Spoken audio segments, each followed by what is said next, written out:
This is 6 Minute English from bbclearningenglish.com. Hello, I'm Yvonne Archer. This is 6 Minute English and I'm delighted that Rob has joined me today. Hello, Rob. Hello, Yvonne. Nice to be here.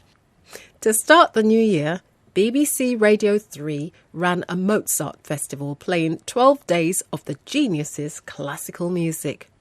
Now, many people believe that we need to be musical to enjoy classical music. So, Rob, what makes someone musical in your opinion? Well, I don't think it's just about playing musical instruments. I think it's somebody who appreciates and understands the rhythm of a piece of music or a song. OK, that means that you'll probably find today's question quite interesting. Are you ready? Absolutely. Listen to these two pieces of music and, ignoring the pitch, that's the key they're played in, tell me whether they're A, exactly the same, or B, different.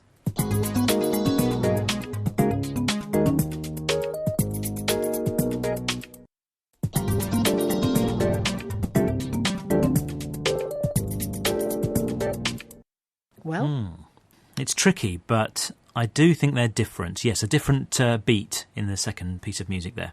OK, we'll find out whether you're right or wrong later on, Rob. Now, that's the sort of question you might be asked in BBC Radio 3's online test to find out about people's musical abilities. That sounds like fun. It does.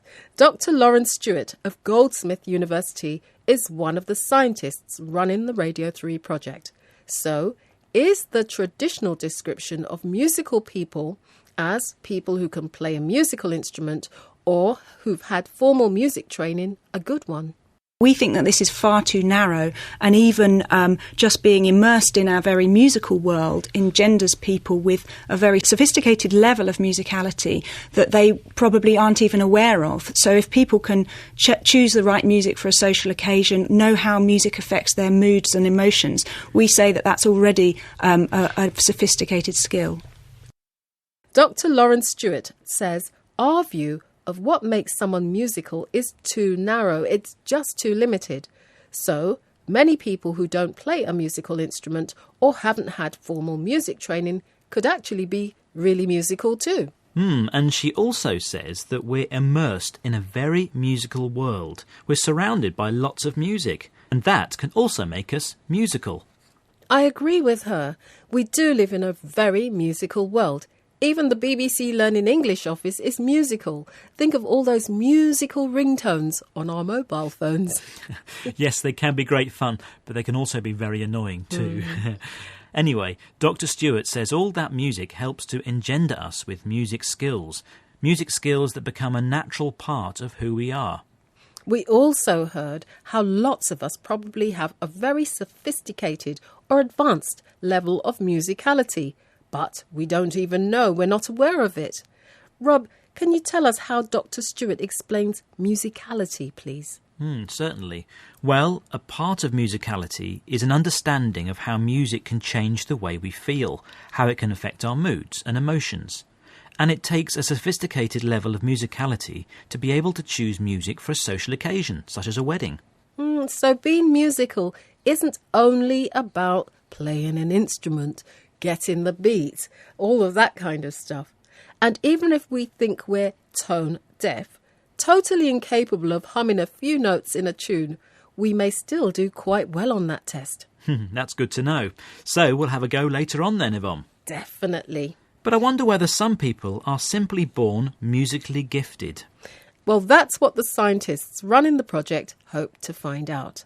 And as BBC Radio 3 presenter Petroc Trelawney explains, there's also another reason why they want as many people as possible to take that online test. Actually, maybe it'll debunk some of the myths about music being frightening and alarming. I think people are often put off by classical music because they think they're going to make a fool of themselves. This hopefully will prove that we've all got it in us. So Petroc Trelawney hopes the test results will prove that we're all born with musical abilities. But he also hopes the test will debunk some of the myths, the stories that aren't true about music being frightening and alarming. Rob, what does Petroc mean by debunk?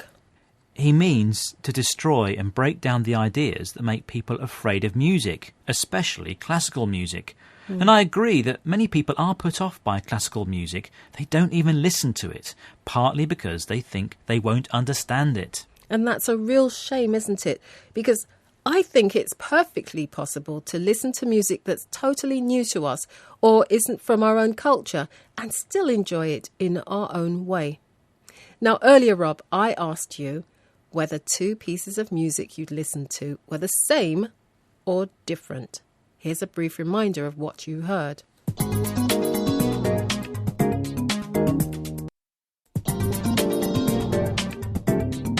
I do think they're different. And, Rob, you were wrong. Oh dear, I'm a Sorry. failure. No, you're still musical in my eyes. That's good.